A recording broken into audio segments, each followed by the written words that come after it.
gini, sebenarnya kan gini, agama itu apapun, termasuk Islam, itu harus diletakkan, tidak boleh lepas dari ruang dan waktu. Nah, agama Islam yang ada di Indonesia ini ya agama Islam yang khas Indonesia tentu saja. Agama Islam Nusantara yang dia harus menghargai. Di Indonesia ini kan banyak sekali, bukan hanya agama yang berbeda-beda, suku, ras, golongan, dan seterusnya. Ini pun juga harus menjadi dasar bagaimana cara kita beragama. Kalau dalam bahasa yang paling ringkas ya, agama itu memberikan penghormatan terhadap nilai-nilai budaya lokal, itu seharusnya. Budaya lokal? Iya, budaya. Kayak agama Islam ini kan bukan dari Indonesia, Islam dari tanah Arab, dia masuk ke Indonesia. Maka Islam ini harus menghargai budaya yang ada di Indonesia. Jadi nggak betul kalau dikatakan Islam itu agama Arab. Enggak, Islam itu agama langit, diturunkan oleh Allah. Jadi jangan mengkerdilkan Islam dengan mengatakan Islam itu agama Arab. Nah yang kedua, mereka katakan Islam itu agama pendatang. Tunggu dulu kalau kita mau bicara soal pendatang. Islam itu agama dari Allah. Bumi ini ciptaan Allah. Bumi ini milik Allah. Sehingga dimanapun Islam itu hadir di atas muka bumi ini, Islam tidak pernah menjadi pendatang.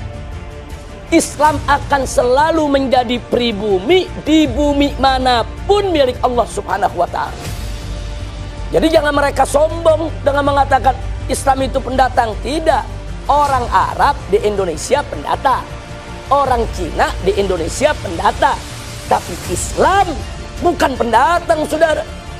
Islam itu datang dari Allah Subhanahu wa ta'ala di atas muka bumi. Bumi ini milik Allah. Bumi ini ciptaan Allah. Dengan hak apa ada manusia yang begitu sombong mengatakan agama yang datang dari Allah dikatakan sebagai pendatang? Enggak begitu, saudara. Nah, jadi ini berbahaya sekali.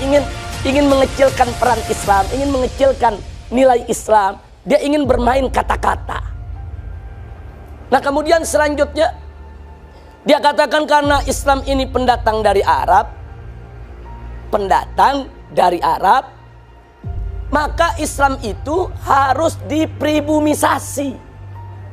Islam itu harus diindonesiakan. Islam itu harus dinusantarakan. Ini kalimat sangat berbahaya. Loh kenapa saya katakan berbahaya? Karena dulu Nabi pada saat diutus oleh Allah Subhanahu wa ta'ala pertama kali ke tengah bangsa Arab, bukan untuk mengarabkan Islam, tapi untuk mengislamkan Arab. Jadi jangan dibulak-balik. Nabi nggak pernah mengarabkan Islam ya ikhwan. Nabi itu dulu tugasnya mengislamkan bangsa Arab dan seluruh suku bangsa di dunia. Jadi dulu Nabi mengislamkan Arab, bukan mengarabkan Islam. Jadi kelompok mereka ini yang menyebut dirinya sebagai Islam Nusantara memutarbalikkan persoalan, dan ini sangat berbahaya. Baik, sekarang mari kita lihat. Kalau nanti Islam di Indonesia harus di Indonesia kan, maka konsekuensinya Islam di Afrika harus di Afrikakan, Islam di Eropa harus di Eropakan, Islam di Amerika harus di Amerikakan, Islam di Cina harus di Kinakan, Islam di India harus di Indiakan. Naif betul. Kok bisa begitu rendah sekali Islam? Ingin diubah-ubah disesuaikan dengan suku bangsa? Tidak.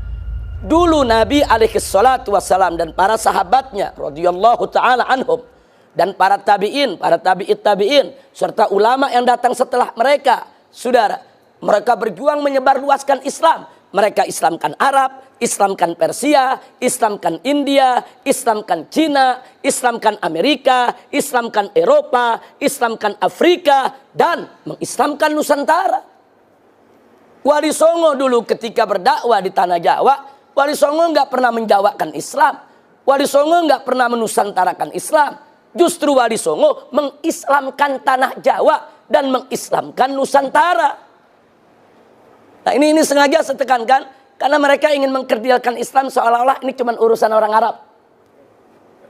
Sebetulnya yang mereka mau serang bukan Arab, mereka mau serang Islam. Arab ini cuma perantara saja ya ikhwah. Nah karena itu kita bantah habis. Gak bisa mereka gunakan istilah sedemikian rupa. Nah kalau istilah ini dibiarkan berbahaya. Nah pada kenyataannya memang akhirnya mereka kembangkan. Nah baik, sekarang yang berikutnya yang keempat. Apa mereka kembangkannya?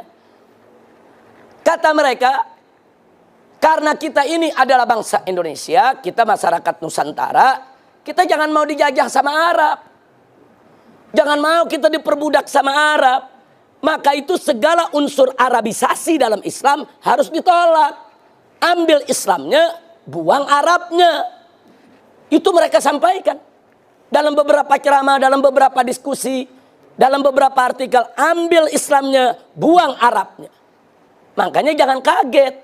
Sejak tahun 1984, salah satu tokoh liberal, pentolan liberal di Indonesia berceramah di kampus UI. Saudara, untuk pertama kalinya dia katakan bahwa untuk mempribumikan Islam, maka pertama kali kita ganti dulu assalamualaikum dengan selamat pagi dan selamat siang. Ini dari tahun 84 nih, terus berkembang sampai sekarang. Nah ini kan sekarang dengan alasan apa? Karena assalamualaikum itu adat Arab. Itu tradisi Arab. Kita ganti dengan bahasa kita. Supaya lebih akrab, lebih Indonesia, lebih Nusantara, lebih pribumi. Kenapa mesti pakai assalamualaikum? Nah untuk membantah ini, perlu kita kembalikan kepada sejarah assalamualaikum itu sendiri. Sebelum Nabi diutus menjadi Rasul di tengah masyarakat Arab jahiliyah, nggak ada yang kenal assalamualaikum. Salam yang ada sesama masyarakat jahiliyah adalah wasobaha. Abu Jahal ketemu Abu Lahab, wasobaha. Bahkan para sahabat Nabi sebelum masuk Islam, salamnya juga wasobaha. Tapi setelah Nabi ajarkan konsep assalamualaikum yang merupakan ajaran Allah, maka mulai saat itu seluruh umat Islam di zaman Nabi tidak lagi menggunakan wasobaha. Mereka menggunakan assalamualaikum. Sehingga salamnya umat Islam dengan salamnya orang kafir masyarakat jahiliyah berbeda. Jadi assalamualaikum itu menjadi identitas muslim. Dengan demikian, assalamualaikum itu bukan adat Arab, bukan tradisi Arab, tapi assalamualaikum itu adalah ajaran Islam. Nah, jadi jangan dibulak-balik. Yang adat Arab itu wasobaha. Assalamualaikum itu adalah tahiyatul Islam. Nah adapun kalau sekarang assalamualaikum itu menjadi budaya di tengah Arab, itu persoalan lain.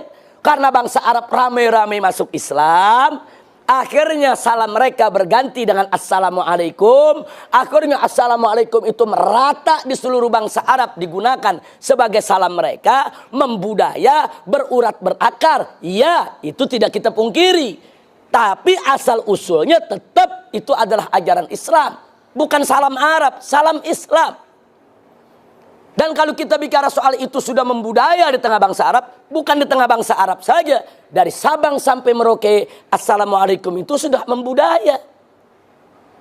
Di Aceh assalamualaikum, di Palembang assalamualaikum, di Padang assalamualaikum, di Jawa Barat, Jawa Tengah, Jawa Timur, Ambon, Irian, bahkan di negara-negara Eropa umat Islam assalamualaikum jadi budaya. Apalagi masyarakat Betawi nih, saking membudayanya jadi lamleikum. Fakta itu. Lamleikum, Waalaikumsalam. Nih orang Arab sendiri bingung apa artinya itu. Nah, saya sampaikan begini, bukan saya membenarkan lamleikum, Waalaikumsalam, tidak. Yang betul itu assalamualaikum, jawabnya waalaikumsalam. Itu yang betul. Jadi apa yang dilakukan oleh masyarakat Betawi lamleikum, Waalaikumsalam tidak betul. Cuman kenapa ini saya sampaikan? Saya sampaikan di sini hanya untuk menunjukkan dan membuktikan betapa assalamualaikum sudah berurat berakar di masyarakat Betawi. Berurat berakar. Sudah jadi budaya. Sehingga assalamualaikum itu saat ini bukan hanya budaya Arab. Dia juga budaya Afrika, budaya Eropa, budaya Amerika, budaya Indonesia, budaya Nusantara, budaya dunia. Nah, ini yang ingin kita tekankan. Lagi pula, kalau assalamualaikum itu harus diganti dengan selamat pagi, selamat siang, besok kacau di sholat kita. Sebab salam itu salah satu rukun sholat. Tanpa salam tidak sah. Nah urusannya kalau kita ganti, begitu sholat subuh, selamat pagi, selamat pagi. Nah giliran sholat zuhur gimana? selamat siang, selamat siang. Ntar sholat asar, selamat sore, sholat maghrib, selamat petang, sholat isya, selamat malam, sholat tahajud. Dia bingung. Dibilang malam udah liwat, dibilang pagi belum terang. Akhirnya apa? Selamat remeng-remeng. Artinya sengaja ini kita sampaikan dengan bahasa yang gampang aja. Ini bukan sekedar gurauan, tapi untuk mengingatkan assalamualaikum itu rukun sholat. Bukan seenaknya digonta-ganti, saudara. Nah, jadi alasan mereka ambil Islamnya, buang Arabnya, harus kita waspadai. Sebab kalau ini kita biarkan, nanti ada ajaran-ajaran Islam yang mereka tidak suka, mereka Arabkan. Ah, itu Arab, nggak usah dipakai. Itu budaya Arab, terus tradisi Arab, bukan Islam. Ambil Islamnya, buang Arabnya. Ini kita baru bicara assalamualaikum. Dan terbukti yang kedua, yang berikutnya. Apa mereka katakan? Ambil Islamnya, buang Arabnya. Karena itu wanita-wanita Indonesia nggak perlu pakai jilbab. Kata mereka jilbab itu budaya Arab, tradisi Arab. Kenapa bangsa Indonesia kok perempuannya mau pakai jilbab? Ada urusan apa dengan jilbab? Pakai pakaian Nusantara. Ini jadi persoalan serius. Saudara, nah sekarang mari kita kembali kepada sejarah. Sebelum Nabi diangkat menjadi Rasul, tidak ada satupun perempuan Arab yang kenal jilbab. Mereka mutabarrijat, makshufatul aurat. Terbuka aurat mereka. Rambut mereka riap. Leher mereka buka. Bahkan mereka hiasi dengan aneka ragam kalung emas untuk mereka pertontonkan. Saudara, pakaian mereka terbuka, pusar mereka terlihat. Tarian perut sangat terkenal di tengah masyarakat Arab, ya kawan. Itu budaya Arab.